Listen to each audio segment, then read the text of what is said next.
신종 코로나로 인한 국민들의 불안감이 높아진 가운데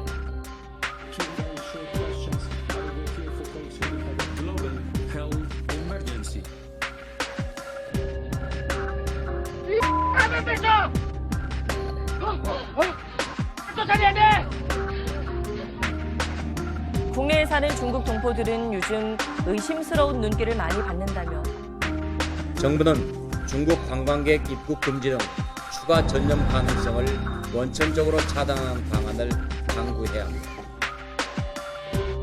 요즘 여기저기 의심 환자가 속출한다는 그럴싸한 가짜 뉴스까지 퍼지면서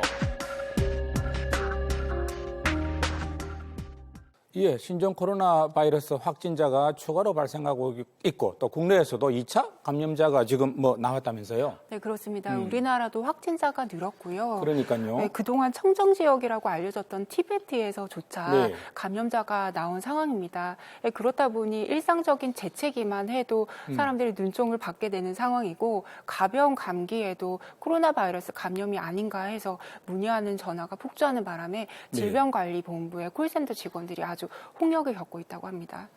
눈만 봐도 사랑에 빠진다는 말은 제가 들어봤어도 눈만 봐도 감염된다는 이야기는 제가 또 처음 들어보는 것 같아요. 이런 가짜뉴스 지금 부추기고 있는 핵심 진원지가 SNS라고 봐야 되겠죠? 네, 어느 정도 불안과 경계는 또 자연스럽지만 네. 그걸 지나치다고 말할 수도 없겠죠. 근데 이게 이제 행정력의 낭비로 또 이어지고 네. 사회 불안을 야기하게 되면 이게 문제입니다. 그래서 어제 긴급 점검 회의에서 네. 대통령도 이 가짜 뉴스에 대해서 엄중 처벌하겠다고 경고했습니다. 우리가 맞서야 할 것은 바이러스만이 아닙니다. 과도한 불안감, 막연한 공포와 단호하게 맞서야 합니다. 불신과 불안을 조장하는 가짜뉴스의 생산과 유포는 방역을 방해하고 국민의 안전을 저해하는 중대한 범죄 행위입니다.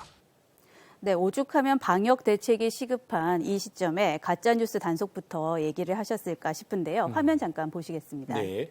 지금 보시는 이 문서는 SNS로 퍼진 신종 코로나 감염 우려자 발생 보고입니다. 네. 발생 날짜부터 의심 환자의 인적 사항과 담당 보건소까지 자세히 나와 있습니다. 바로 우리 부산 진해라고 나와 있네요. 네, 얼핏 보면 진짜 같지만 여기 나온 모든 내용이 거짓이었습니다. 아하.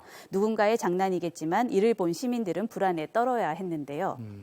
진해에도 그런 환자가 생겼다라는 그 가짜 뉴스가 뜬다는 거 보니까 걱정이 많이 되고 많이 불안합니다. 네, 가짜 뉴스에 나온 진해 보건소와 인근한 찬홍원 보건소는 관련 문의가 빗발쳐서 한때 업무가 마비될 정도였다고 합니다. 결국 경찰이 나섰습니다. 코로나 바이러스 관련 허위 내용을 SNS 등을 통해 유포 시 최대한 신속 정확하게 사실관계를 파악, 유포 혐의자를 추적하여 관련 법령에 따라 엄정하게 처벌할 방침입니다. 시민들의 불안 증폭시키고 공권력, 행정력 낭비 가져왔단 말이죠. 그래서 이거 만약에 경찰이 저렇게 수사를 해서 최초 유포자 잡았다. 그러면 이거 어떤 제목으로 처벌이 가능할까요, 변호사님? 네, 일단 검찰은 가짜 뉴스의 내용을 분석을 해서 네. 특정인을 지칭을 하면 명예훼손, 특정 장소를 지칭을 네. 하면 업무방해, 위계에 의한 공무집행 방해 등의 혐의를 적용해서 처벌을 하겠다고 의지를 밝혔습니다. 네, 일단 법적으로 처벌은 충분히 가능하다, 그죠? 네, 그렇습니다. 이거 눈만 봐도 전염된다 이야기 제가 했는데, 이거 중국산 김치가 이거 문제라는 또 그런 괴담도 지금 나오고 있다면서요? 예, 그렇습니다. 중국산 김치나 식자재를 먹으면 신종 네. 코로나 바이러스 감염이 될까요? 당연히 아닙니다. 네.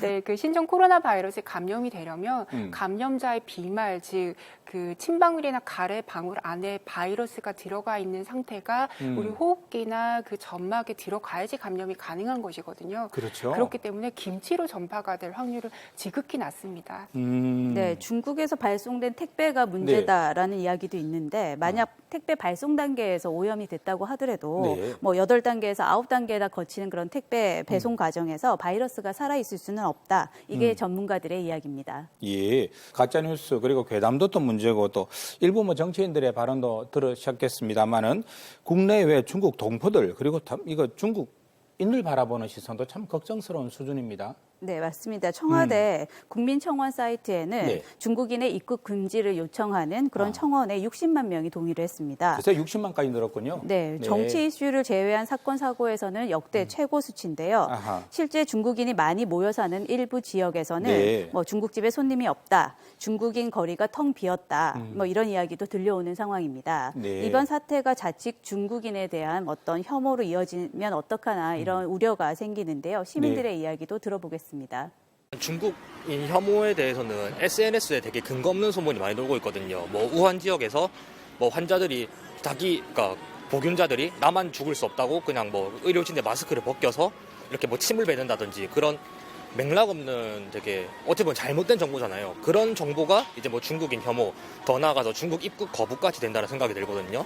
중국이 잘못을 한 건 맞지만 중국 시민이 잘못을 한 게 아니기 때문에 중국 혐오까지는 아닌 것 같고요. 그래도 좀 정부 차원에서 좀 중국인 유학생들이나 중국인 분들을 어떻게 좀 바이러스가 확산되지 않게 조치는 취해야 한다고 생각합니다. 변호사님, 이런 맹목적인 혐오가 확산된다면 결국은 또 다른 심각한 문제를 유발할 수 있겠죠. 네, 그렇습니다. 이런 막연한 불안감으로 시작이 네. 되는 것은 뭐 중국인 차별이나 출입국 금지 같은 그런 조치까지 간다고 하면 이건 결국 오히려 증상 신고를 안 하게 꺼리게 돼서 네. 검역의 사각지대를 만드는 결과를 초래할 수 있습니다. 감염병은 보통 개인의 위생만 잘 관리를 하면 걸리기 어렵고 네. 또 감염이 되더라도 초기에 발견해서 적절한 조치를 취하면 완치될 수 있기 때문에 네. 극단적인 혐오와 뭐 갈등을 부추기는 그런 상황으로 가서는 안 되겠죠. 네. 네, 맞습니다. 말씀대로 예방과 초기 대처가 필수인데요. 최근 2주 이내에 중국에 거주하셨거나 중국에 여행을 다녀오신 분들 중에서 37.5도 이상의 발열이 있으시거나 기침, 가래, 콧물 등의 호흡기 증상을 보이시는 분들은 의료기관으로 바로 가시면 안 되고요. 질병관리본부 콜센터 1339로 반드시 신고를 해주셔야 합니다. 전화 연결이 어렵다면 근처 보건소에 문의하셔도 됩니다. 네.